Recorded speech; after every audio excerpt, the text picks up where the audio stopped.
लेके आता है उसे हम कौन सा अलंकार कह देंगे? श्लेष अलंकार कहेंगे। कौन सा अलंकार कहेंगे? श्लेष। और श्लेष का अर्थ होता है चिपका हुआ या चिपकाना, आप बोल सकते हो। श्लेष का अर्थ क्या हो जाएगा? चिपका हुआ हो जाएगा। जैसे अगर मान लो हमने एग्जाम्पल कहा आपसे, रहीमन पानी राखिए बिन पानी सब सूर और पानी गए न उबरे मोती मानुष चूर।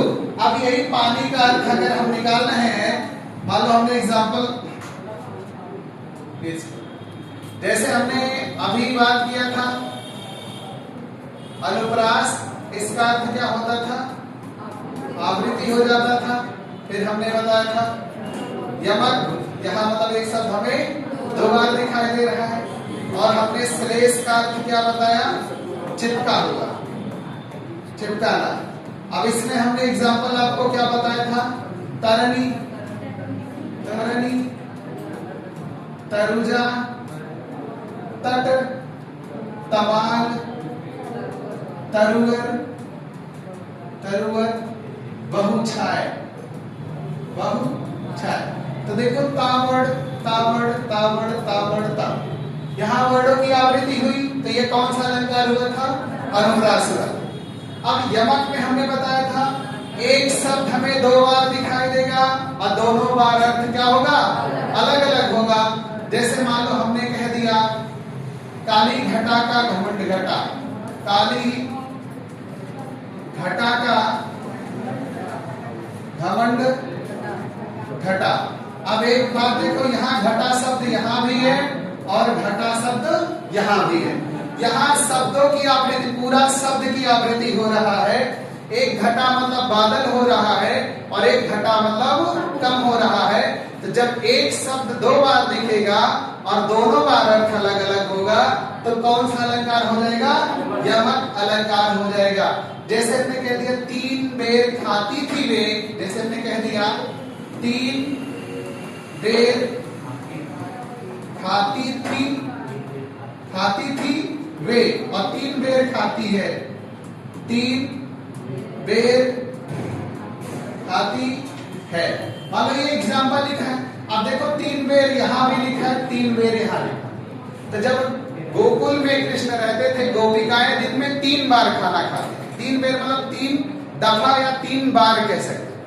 और ये 3 बेर जो लिखा है, ये जो 3 बेर, बेर जो होता बेर का फल होता, अब कह रहे 3 बेर खाती है, मतलब जब गोकुल से कृष्ण मथुरा चले गए हैं तो उनके विरह में अब वो सिर्फ 3 बेर का फल खा रहे। तो ये 3 बेर का मतलब हो जाएगा 3 बार, 3 दफा या 3 दाई, जैसे का बोलते 3 दाई कोई शब्द हो जाए। तो और फिर यहाँ 3 बेर जो है, 3 बेर का फल, 3 बेर का जो बेर होता है, अब 3 बेर फल खा रही। तो 3 बेर 2 बार आया, अर्थ दोनों बार अलग अलग हुआ, तो कौन सा अलंकार हुआ? यमक अलंकार हो जाएगा। अभी बताया था जो सबसे ज्यादा पूछा जाने वाला यमक अलंकार का कंपटीशन के एग्जाम में एग्जाम्पल है वही है कनक कनक के सौगना मादकता अधिकाय या पाए गौराय जग या खाए गौराय। तो कौन सा अलंकार हो जाएगा? कौन सा अलंकार? यमक अलंकार हो जाएगा। अब देखो श्लेष में हमने बताया चिपकाना। जैसे हमने कह दिया रहीमन पानी राखिए, रहीमन पानी राखिए बिन पानी सब सूर और पानी गए न उबरे, पानी गए न उबरे मोती मानुष और चूर। अब एक बात समझो, ये जो पानी शब्द लिखा है, इसी पानी का अर्थ अगर हम मोती से निकालना है, मोती से, तो ये हमें चमक बता रहा है। क्या बता रहा है? चमक।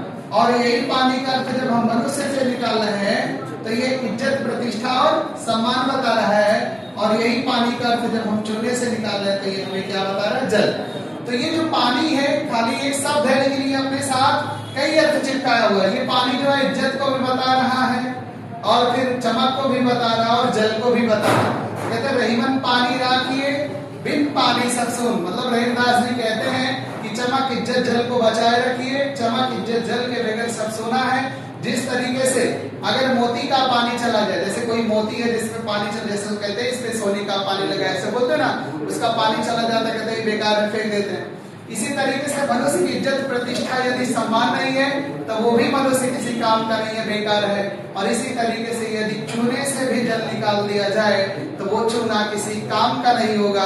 तो इस नाते ये जो पानी शब्द है अपने साथ कई अर्थ चिपकाया हुआ।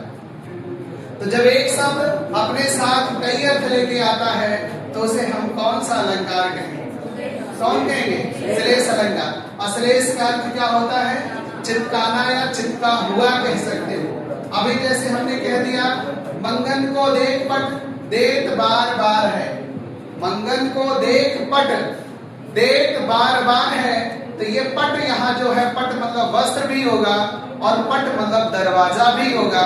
जैसे भिखारी दरवाजे पर खड़ा है कि अभी अंदर से कोई निकलेगा, कुछ उसे भिक्षा मिलेगा, और अंदर जो बैठा हुआ आदमी है उसका वस्त्र देख रहा है, भिखारी है, वो दरवाजा नहीं खोल रहा है। तो यहाँ पट शब्द जो आया है वो अपने साथ कई अर्थ लेके आया है। तो कौन सा अलंकार हो जाएगा? श्लेष अलंकार। श्लेष का अर्थ क्या होता है? चिपका हुआ। अब बताओ यमक का अर्थ क्या होता है? दो। एक शब्द दो बार आएगा और दोनों बार अर्थ क्या होगा? अलग अलग हो जाएगा। और अनुप्रास का अर्थ क्या होता है? आवृत्ति। और आवृत्ति का मतलब वर्णों की आवृत्ति बार बार होता है। तो बताओ अनुप्रास में क्या होता है? वर्णों की आवृत्ति होता है। यमक में क्या होता है? शब्दों की आवृत्ति होता है। एक शब्द दो बार दिखेगा तो दोनों बार अलग अलग होगा। दो से ज्यादा भी हो सकता, लेकिन जितनी बार आएगा अर्थ अलग अलग होगा, लेकिन कंपल्सरी दो से कम नहीं हो सकता। मतलब हाँ, तो पानी 3 बार नहीं है, 3 बार आया, लेकिन ये हर पानी अपने साथ चमक, इज्जत, जल का अर्थ बता रहा है। और वहाँ जो कनक है, एक कनक सोना बता रहे, एक कनक धतूरा बता रहे। तो 3 अर्थ नहीं, वो अलग ही। जितनी बार जैसे पानी जहाँ आया है वो इज्जत बता रहा, जल बता रहा, चमक बता रहा, लेकिन वो कनक एक अलग आया, एक सोना बता रहा, मतलब ये पानी अपने साथ ये तीनों अर्थ लिए। इस पानी का भी अर्थ वही होगा, इस पानी का अर्थ भी होगा, वही पानी का, मतलब ये तीनों अर्थ उसी का है। मतलब एक शब्द अपने साथ कई अर्थ लिए। और वो जो कनक कनक हो रहा है, एक कनक मतलब सोना, एक कनक मतलब धतूरा, वो अलग अलग अर्थ दे रहा। मतलब शब्द दो है, दोनों का अर्थ अलग है, लेकिन यहाँ एक शब्द के कई अर्थ निकले, एक साथ ही अपने साथ अर्थ लेके आया। जैसे कहते पानी बगैर सब सुना, तो मान लो पानी बगैर सुना मतलब पानी बगैर इंसान बेकार, पानी बगैर मतलब मोती बेकार, और पानी बगैर चूना बेकार। मतलब यहाँ एक शब्द के मतलब एक शब्द के यहाँ कई अर्थ निकला। वहां जो शब्द हो रहा है उसके मतलब जितनी बार आएगा उतनी बार अर्थ अलग अलग होगा। यहाँ एक शब्द के अर्थ। श्लेष में एक शब्द के कई अर्थ, और यमक में एक शब्द जो होता 2 बार आता, दोनों बार अर्थ अलग अलग। नहीं समझ रहे हो बात? श्लेष की बात जो हम कर रहे हैं, ये पानी मतलब चमक भी कहता है, यही पानी इज्जत भी कहता है, यही पानी जल भी कहता है। लेकिन वहां जब कनक ऐसे प्रयोग हुआ, कनक और कनक, अब एक कनक का मतलब सोना हो रहा है एक तरीके से, एक कनक का मतलब धतूरा। अभी देखो कनक कनक है, लेकिन ये अर्थ अलग अलग है।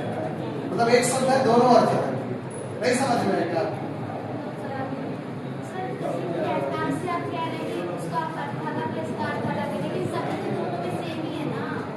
कैसे शब्द से हम बोल रहे हैं कि 2 कनक है, एक बार कनक कनक 2 बार आया, एक कनक सोना बता रहा है, एक कनक धतूरा, मतलब एक शब्द 2 बार आया, दोनों बार अर्थ अलग। यहाँ मैं बोल रहा हूँ ये पानी जो है, ये पानी अपने साथ कई अर्थ, मतलब एक के पानी का अर्थ कई अर्थ लिखा हुआ है। मतलब ये पानी जब हमने बोला तो इसी पानी का अर्थ चमक भी हो रहा है, यही पानी का अर्थ अगर हम बात करें इज्जत भी हो रहा है, यही पानी का अर्थ चूना भी हो रहा है।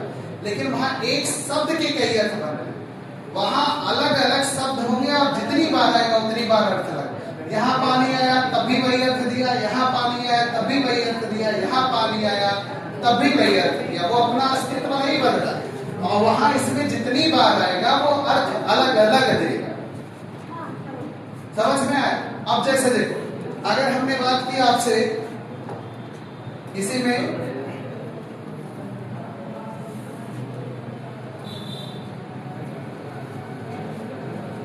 जैसे मान लो हमने आपसे एग्जांपल दिया आपके सामने, चरण धरत चिंता कर, चरण धरत चिंता करत, चिंता करत, चितवत, चितवत चहुं ओर, चहुं ओर सुबरन को ढूंढत फिरत, सुबरन को ढूंढत फिरत, कभी व्यभिचारी और चोर। अब ये हमने कह दिया चरण धरत चिंता करत, चितवत चहुओर, सुबरन को ढूंढत फिरत, कभी व्यभिचारी चोर।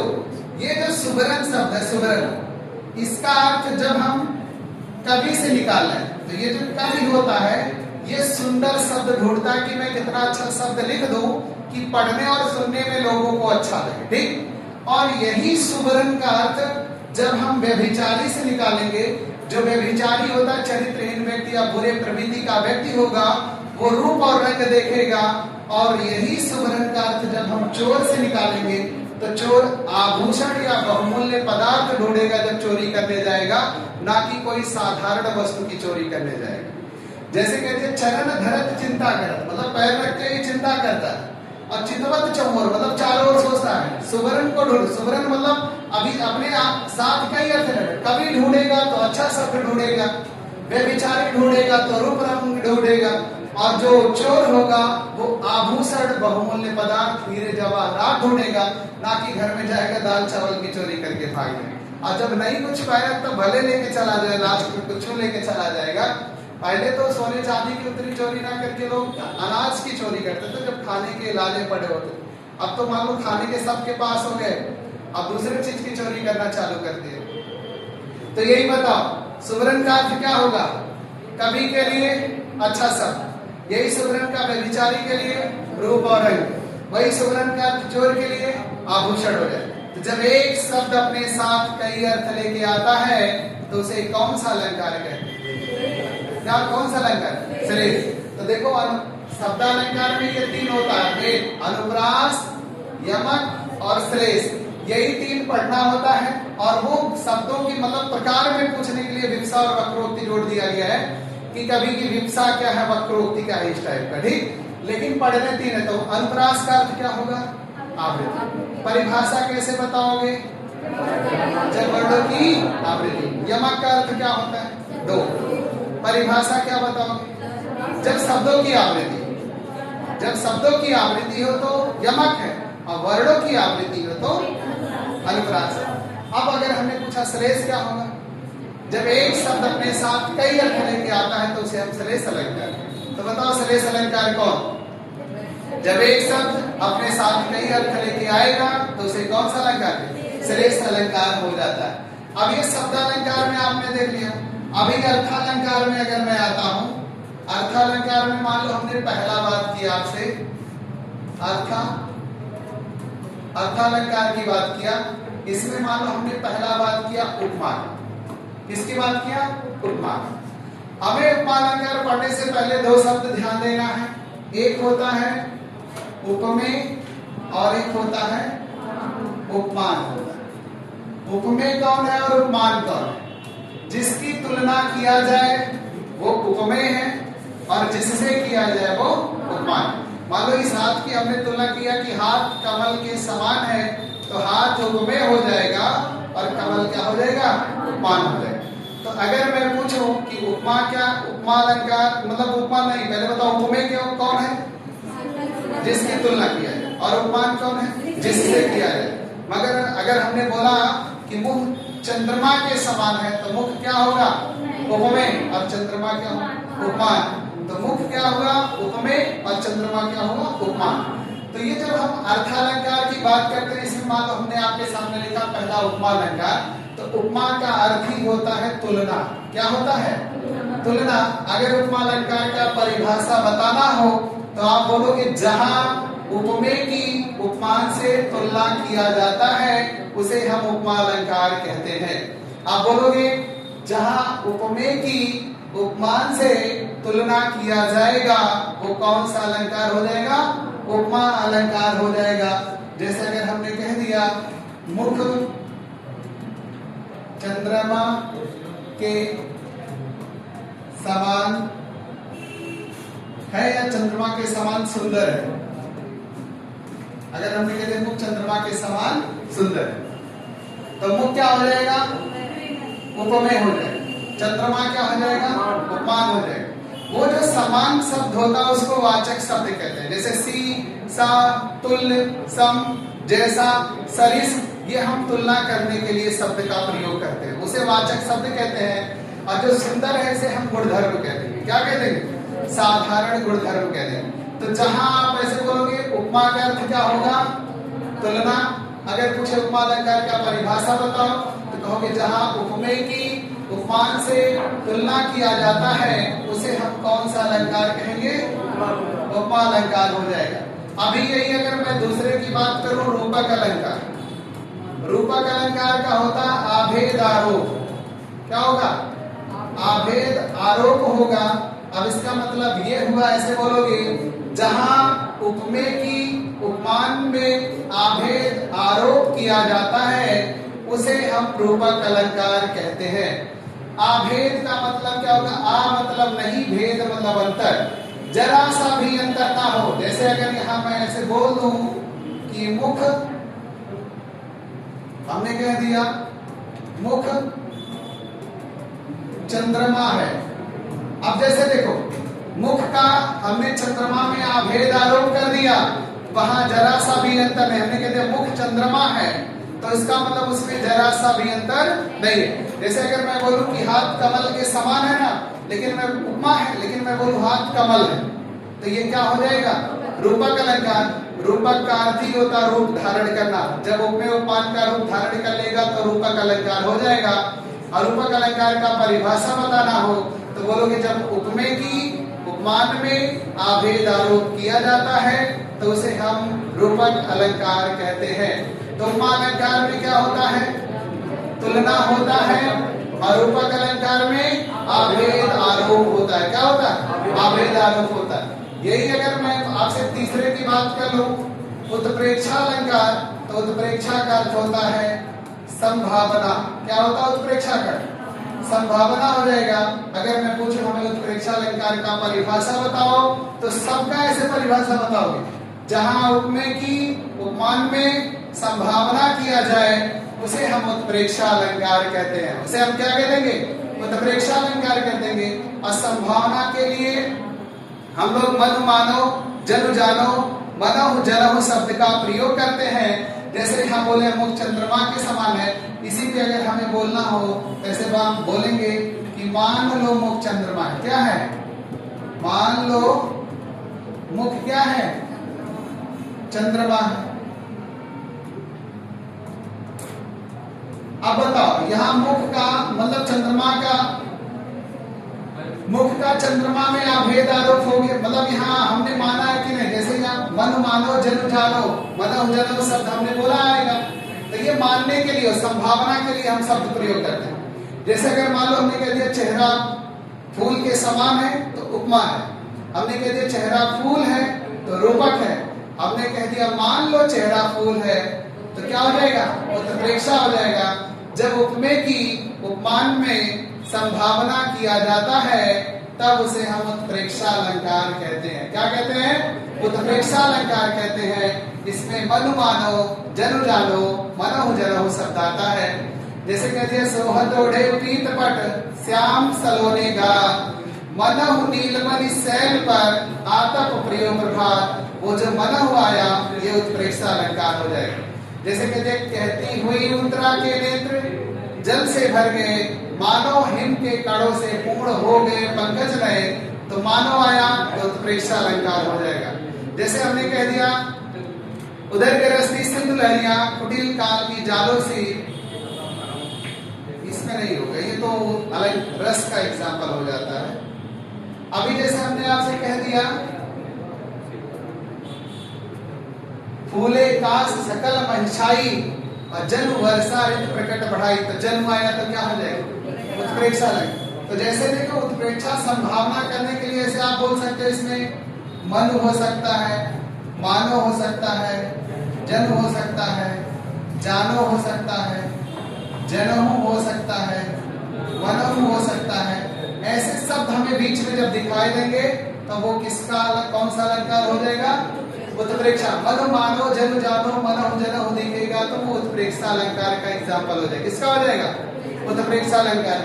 अब देखो उपमा हो गया, रूपक हो गया, उत्प्रेक्षा हो गया। अब तीसरे के बाद चौथा मान लो हमने संदेह अलंकार किया। कौन सा? संदेह। संदेह का अर्थ होता है क्या? संदेह का अर्थ क्या होगा?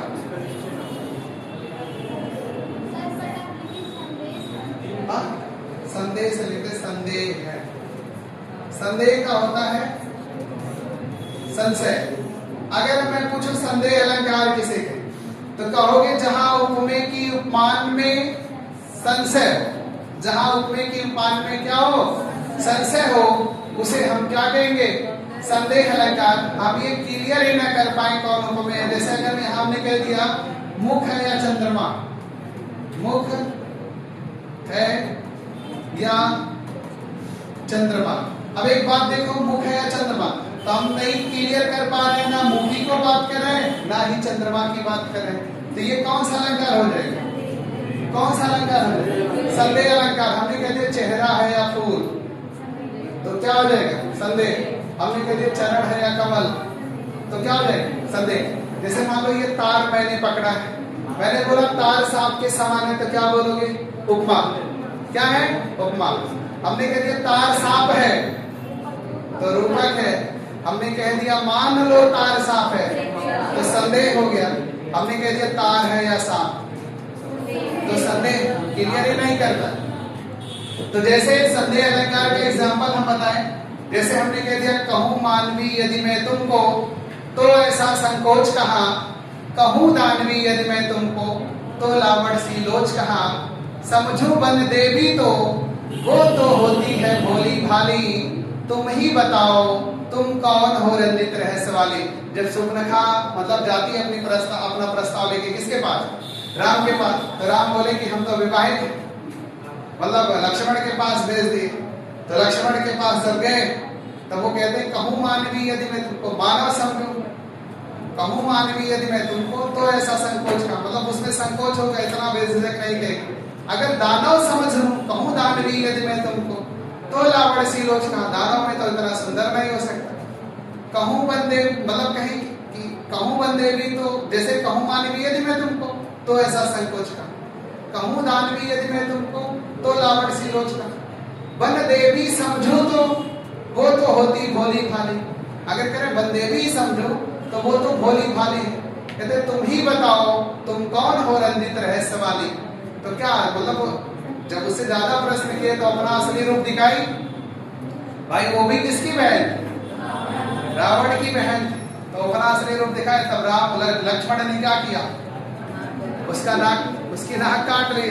अब भाई वो अपना प्रस्ताव लेके फिर वो जब उसकी नाक कट गई तो वो अपने भाई के पास गई, सारी व्यथा सुनाई। तो भाई क्या किया? अपनी बहन की इज्जत का प्रतिशोध बदला लेने के लिए उन्होंने तो ठान ही लिया ना। तो फिर जैसे हम तो कहेंगे कि भाई मतलब जो जितने भी भाई हो ना सब रावण की तरह हो, लेकिन कोई भी बहन सुपनखा की तरह ना हो। भाई तो हर बहन के पास एक रावण जैसा भाई हो, ठीक है। तो उसने अपनी बहन की इज्जत प्रतिष्ठा सम्मान के लिए अपना सर्वस्व न्यौछावर कर दिया। राम जी तो 50 बार प्रस्ताव भेजोगे कि सीता को वापस कर दो, मैं चला जाऊंगा। उसने बोला ऐसा रावण के जीते तो ये संभव नहीं है, रावण नहीं रहेगा तभी सीता लंका से जाए। मतलब वो जो गलत था सही था, वो बहन भाई वो अलग तरीके से उसको बताई। वो अपनी पूरी व्यथा तो नहीं बताई के कारण, वो दूसरा चीज बताई, लेकिन जो भाई को बताया भाई तो वही समझा ना। तो हर बहन के पास एक भाई रावण जैसा हो सही, लेकिन किसी भी भाई के पास सुपनखा जैसी बहन ना हो तो उसका सर्वस्व मतलब सर्वस्व नाश करा। तो वो अपने जगह गलत नहीं था, उसको गलत तरीके से वो बताई और फिर उसने गलत तरीके से समझा भाई, उसके लिए प्रतिशोध का वो ठान लिया। तो ठान लिया। राम जी ने तो बहुत बार प्रस्ताव भेजा कि आप सीता को वापस कर दो, मैं चला जाऊं। बार बार भेजे, लेकिन उसने कहा रावण के जीते ये तो संभव ही नहीं। तो बताओ इसमें कौन सा अलंकार होगा? कहूं मानवी यदि मैं तुमको, तो ऐसा संकोच कहा। कहूं दानवी यदि मैं तुमको, तोलावड़ सी लोच कहा, समझो बन देवी तो वो तो होती भोली भाली, तुम ही बताओ तुम कौन हो रंजित रहस्य वाली। तो ये हाँ कौन सा अलंकार हो जाएगा? संदेह अलंकार। जैसे कहती है सारी बीच नारी है कि नारी बीच सारी है, सारी की ही नारी है कि नारी की ही सारी है, तो कौन सा अलंकार है? संदेह। क्योंकि वहां जैसे दुशासन जब द्रौपदी का चीर हरण करता ना, वो खींचते खींचते थक जाता, 10,000 हाथियों के बल में बताया जाता, लेकिन वो समाप्त खींच के नहीं, तो कहता सारी बीच, जैसे यहाँ वो होता सारी बीच नारी, मतलब साड़ी के बीच नारी है कि नारी बीच साड़ी है कि नारी के बीच साड़ी, कहता साड़ी की ही नारी है कि मतलब साड़ी की ही नारी बने कि नारी की ही साड़ी, तो कौन सा अलंकार है? संदेह अलंकार। तो सारी बीच नारी है कि नारी बीच साड़ी है, साड़ी की ही नारी है कि नारी की ही साड़ी है, तो कौन सा अलंकार हो जाएगा? संदेह अलंकार हो जाएगा। क्या हो जाएगा? संदेह अलंकार।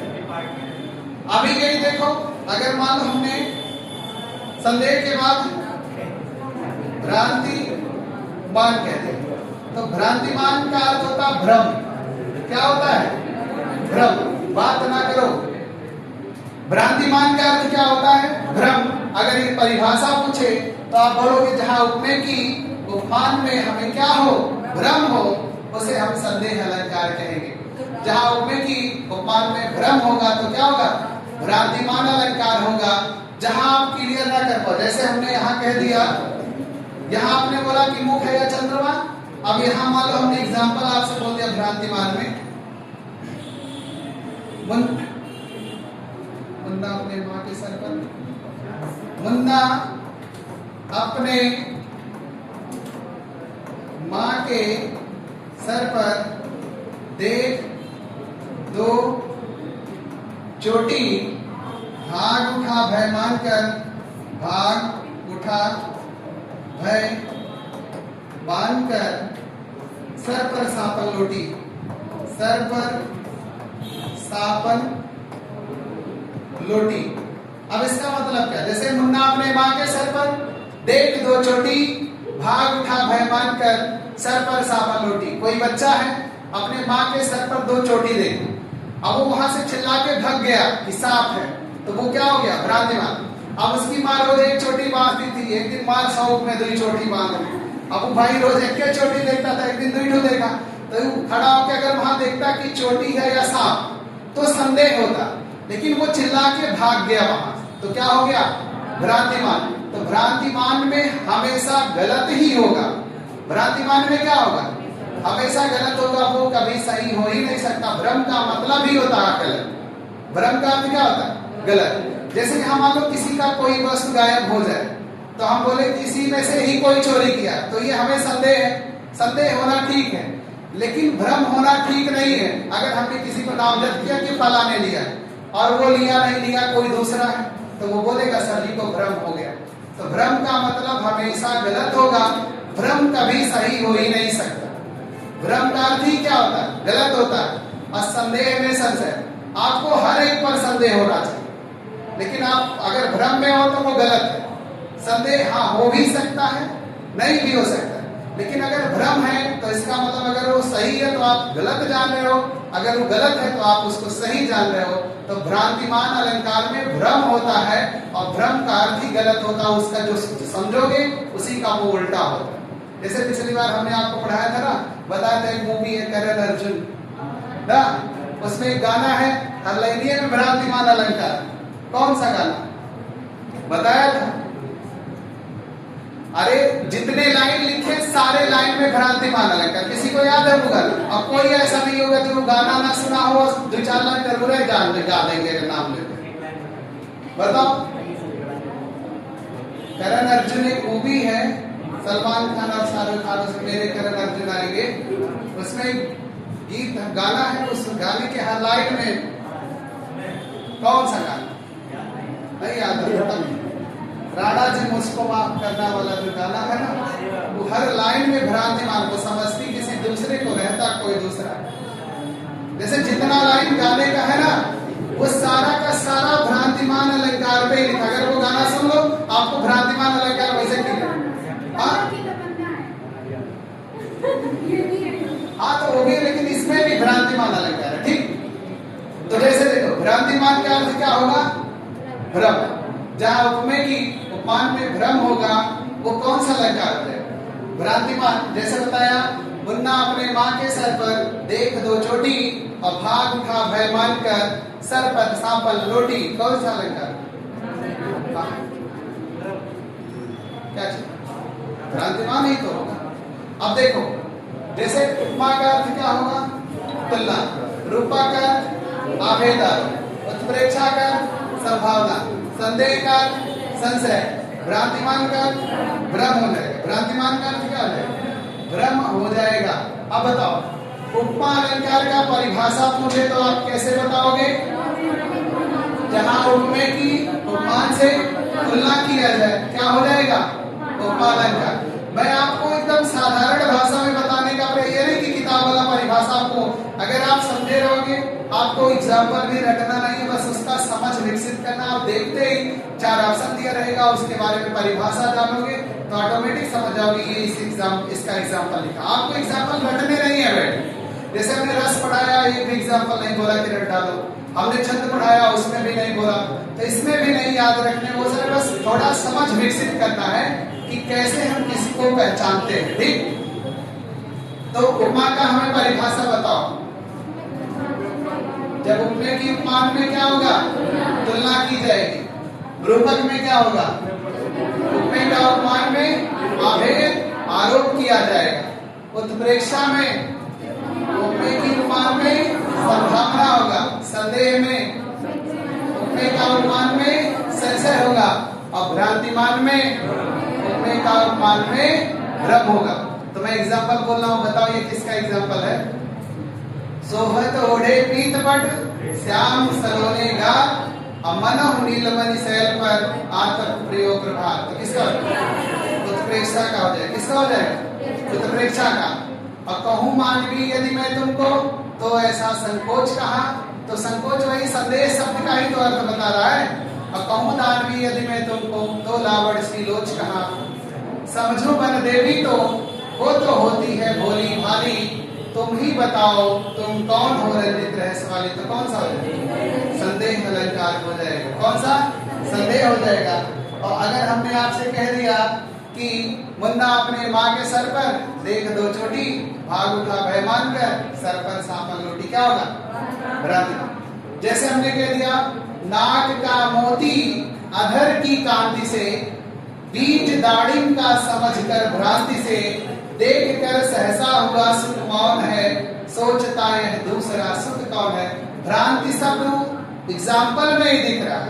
जैसे बोला ना कि देख, जैसे नाक का मोती अधर की कांति से, बीज दाढ़िम का समझकर भ्रांति से। तो भ्रांति समझ आ रहा है ना? तो बीज मतलब होता है बीज, दाढ़ी मतलब होता है नाक। जैसे एक नायिका अपने नाक में कुछ पहनी हुई और आप होठ पर कुछ ऐसे जो लगाते हैं वो लगाई है, और एक तोता है तो वो उसके नाक में जो वो कुछ पहनी है रेड कलर का, उसे दाढ़ी का बीज समझ रहा है, उसके नाक को तोते का होठ मतलब वो समझ रहा है। वो भ्रम से सहस कर सोच रहा है कि ये दूसरा सुख मतलब तोता कौन है, तो उसे भ्रम हो गया, उसके नाक को ही वो तोता समझ लिया। उसके नाक में जो वो कुछ पहनी हुई है उसको वो अनार का बीज समझ ले रहा है। तो क्या हो जाएगा? भ्रांतिमान हो जाएगा। तो भ्रांतिमान में क्या होता है? भ्रम होता है। संदेह में क्या होता है? संशय होता है। उत्प्रेक्षा में संभावना होता है। रूपक में अभेदारोप होता है। और उपमा में तुलना होता है। उपमा में तुलना। इतना आपने पढ़ा। भ्रांतिमान के बाद अब पढ़ते हैं अतिशयोक्ति। अतिशयोक्ति अलंकार 6 हुआ था, 7 अतिशयोक्ति अलंकार। अब जैसे देखो, अतिशयोक्ति अलंकार का मतलब होता बढ़ा चढ़ा। क्या ये छठवां है? उपमा व रूपक, उत्प्रेक्षा, संदेह, भ्रांतिमान, अतिशयोक्ति छठवां ही करते थे। कोई जैसे देखो, ये होगा बढ़ा चढ़ा। इसका मतलब क्या हुआ? अतिशयोक्ति का मतलब क्या होगा? जहां किसी बात को बहुत बढ़ा चढ़ा के बोला जाएगा वो अतिशयोक्ति अलंकार हो जाएगा। कौन सा अलंकार? अतिशयोक्ति अलंकार हो जाएगा। अभी जैसे आप बोलोगे परिभाषा के लिए, बोलोगे जहां उपमेय को उपमान से बहुत बढ़ा चढ़ा के बोला जाए वो अतिशयोक्ति अलंकार कहलाता है। अतिशयोक्ति अलंकार किसे कहेंगे बताओ? जहां उपमेय को उपमान से बहुत बढ़ा चढ़ा के बोला जाएगा वो कौन सा अलंकार हो जाएगा? अतिशयोक्ति अलंकार हो जाएगा। जैसे हमने कह दिया हनुमान के पूछ में लगन न पाई आग, सारी लंका जल गई, गए निशाचर भाग। मतलब अगिया नहीं लगने पाए, उससे पहले लंका जल गई। जैसे कह रहे हनुमान के पूछ में लगन न पाई आग, मतलब आगे नहीं लगी और सारी लंका जल गई, गए। आप कहने का मतलब ये है कभी का आशे की मतलब ज्यों लगा आग तुरंत वो लंका को जला दी हो, लेकिन वो आशे तो हमें कह रहे लगन न पाई आग, सारी लंका जल गई, गए निशाचर भाग। तो क्या होगा? अतिशयोक्ति।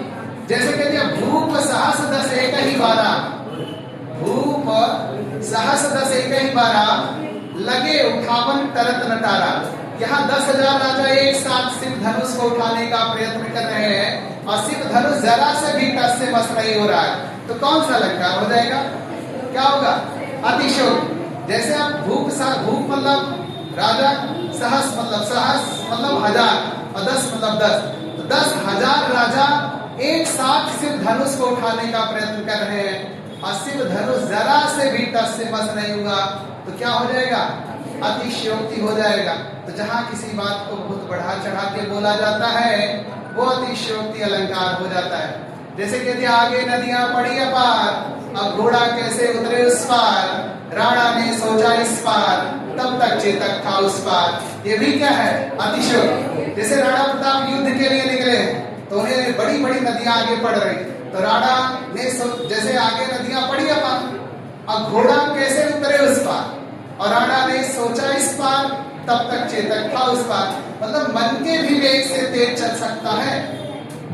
ये था कि हाँ चेतक बलशाली योद्धा माना जाता था कि वो हाथी के सर पर पैर रख के लाग जाता था। ऐसा था कि मतलब वो उसका सर मतलब जयधर मुड़ना होता है, संकेत में चलता है, ये है। लेकिन आप ये भी नहीं कि इतना बढ़ा चढ़ा दो कि लगे गप है कि वो सोच रहे हैं कि हम इस पार है तब तक उस पार पहुंचा दे रहे, गप नहीं हो गया।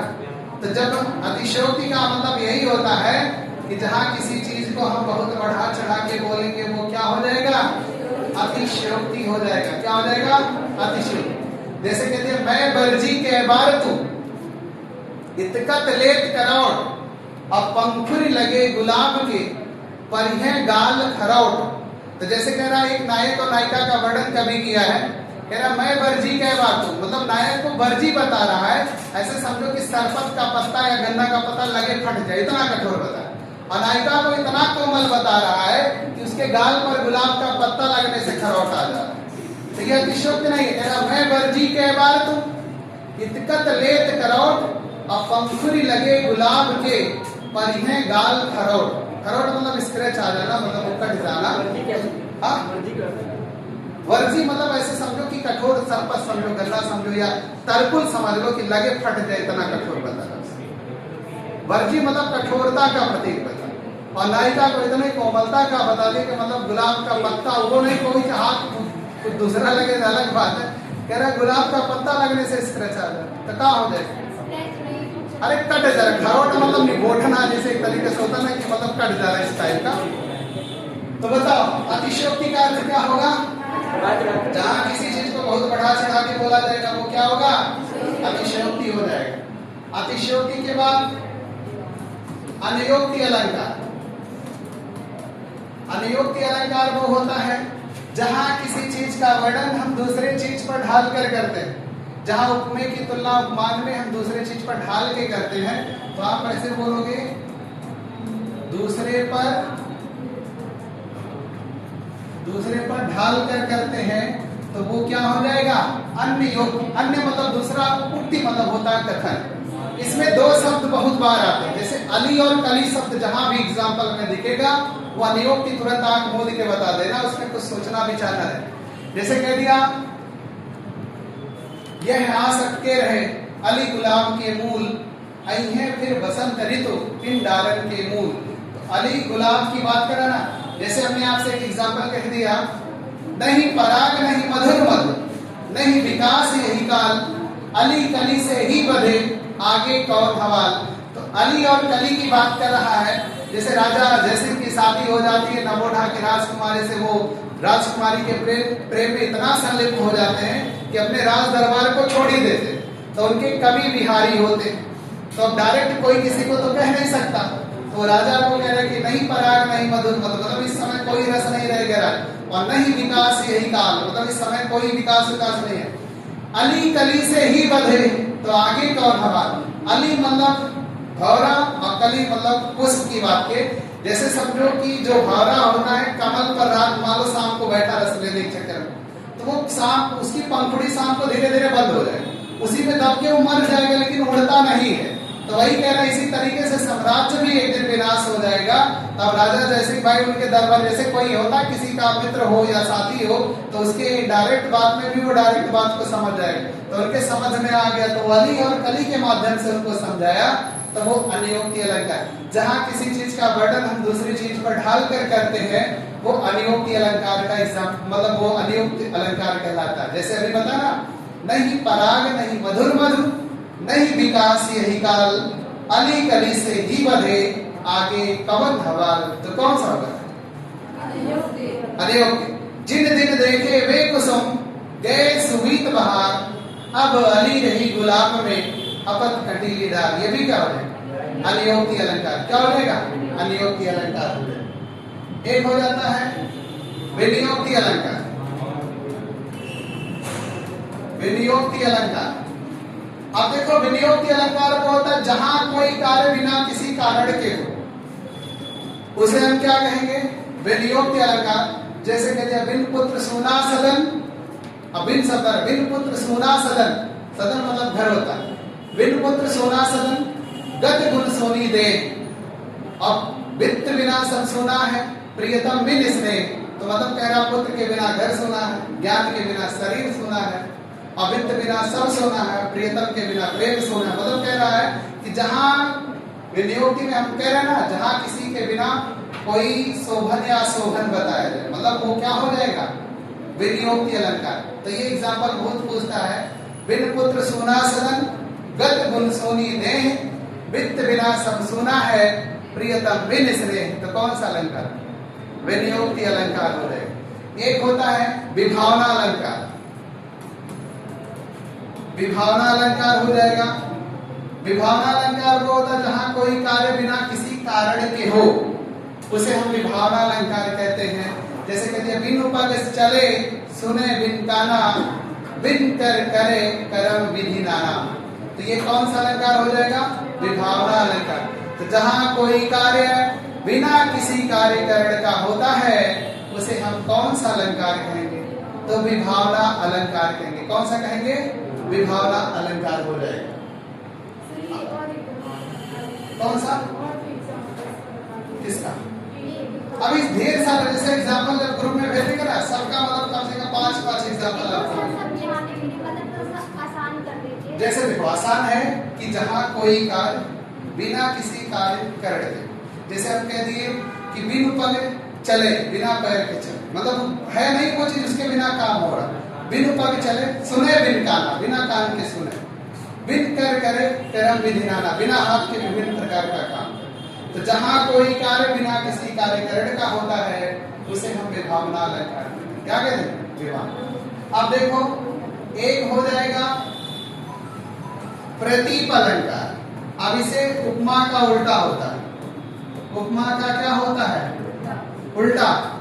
जो प्रसिद्ध उपमान होता है उसको हम उपमेय बना देंगे और उपमेय को उपमान बना देंगे।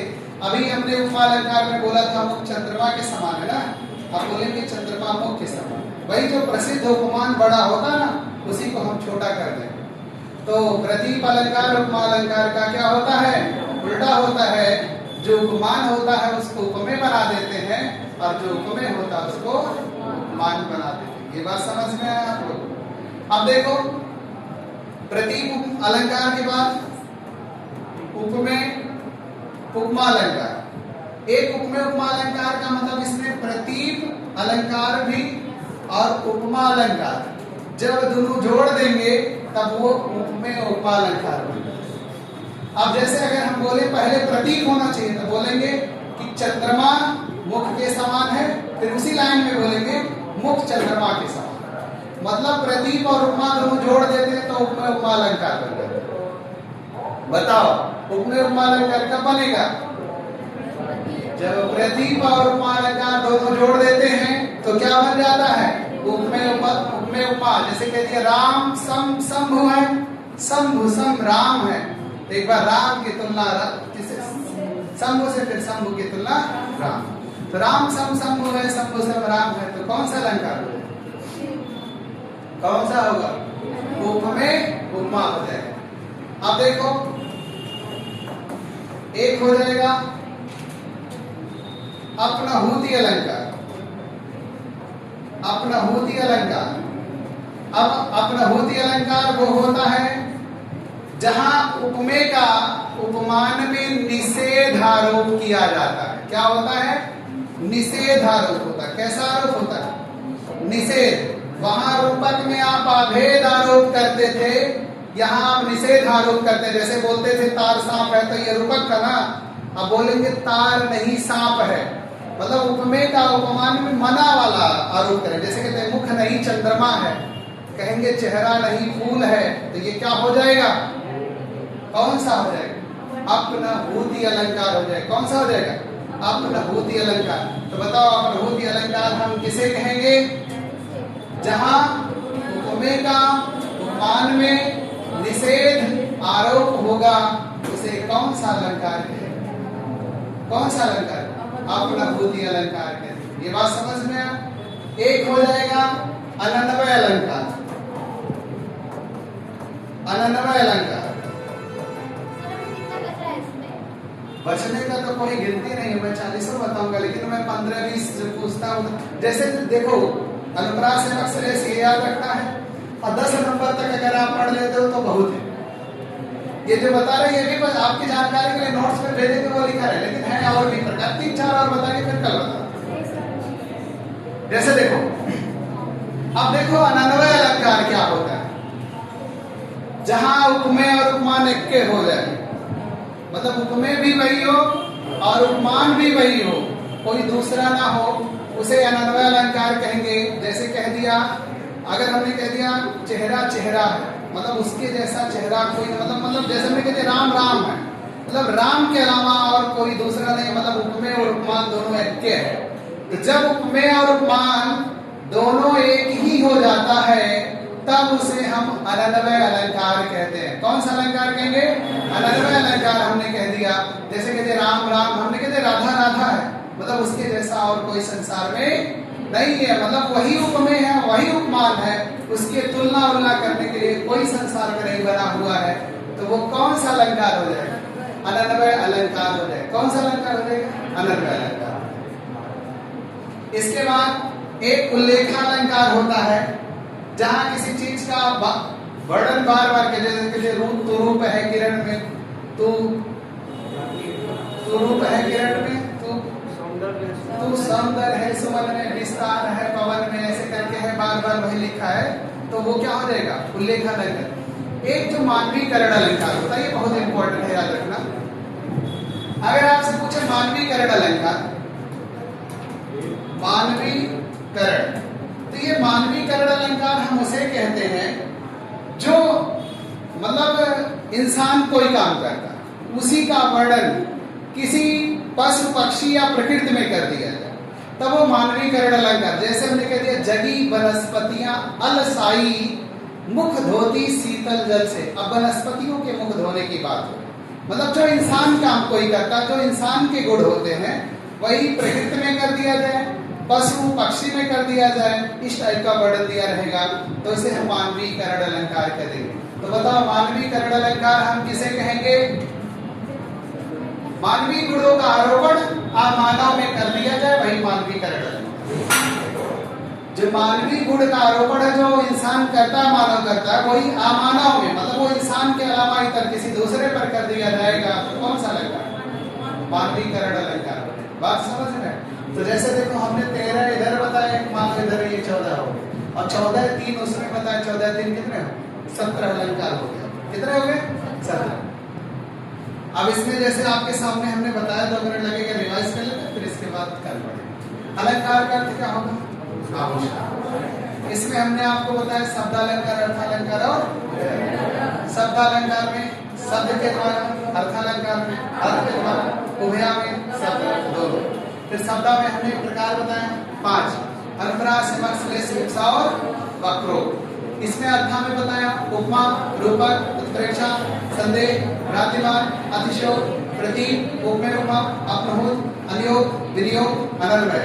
ये सारा जो हमने इधर बताया उधर अभी हमने इसका और इसके अलावा भी आगे भी बताया, ठीक। फिर इसके बाद जब बात करते हैं अनुप्रास का अर्थ क्या होता है? आवृत्ति। तो यहाँ वर्णों की क्या होती? आवृत्ति होती। और फिर यमक में क्या होता है? एक शब्द 2 बार दिखेगा और दोनों बार अर्थ अलग अलग होगा।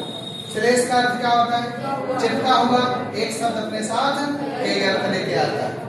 फिर इसके बाद अगर हम बात करते हैं अर्थालंकार में उपमा का अर्थ तुलना। उपमा का अर्थ क्या होता है? तुलना। तो क्या बोलोगे परिभाषा में? जहाँ उपमेय की उपमान से तुलना किया जाए, कौन सा अलंकार? उपमा अलंकार। रूपक अलंकार बताओ। जहाँ उपमेय का उपमान में अभेद आरोप होगा, कौन सा अलंकार? रूपक अलंकार। उत्प्रेक्षा अलंकार बताओ। जहाँ उपमेय का उपमान में संभावना होगा, कौन सा अलंकार? उत्प्रेक्षा। संदेह बताओ। जहाँ उपमेय का उपमान में संशय होगा, कौन सा अलंकार? संदेह। भ्रांतिमान अलंकार बताओ। जहाँ उपमेय का उपमान में भ्रम होगा, कौन सा अलंकार? भ्रांतिमान हो जाएगा। फिर इसके बाद हमने आपको बताया अतिशयोक्ति बताओ। जहाँ उपमेय को उपमान से बहुत बड़ा चढ़ा के बोल देंगे, वो क्या हो जाएगा? अतिशयोक्ति हो जाता है। अनियोक्ति अलंकार, जहाँ किसी चीज का वर्णन हम दूसरी चीज पर ढाल के करते हैं, वो क्या हो जाता है? अनियोक्ति। विनियोक्ति वो होता है जहाँ किसी के बिना कोई चीज सूना बताया जाए, मतलब शोभन या अशोभन बताया जाए।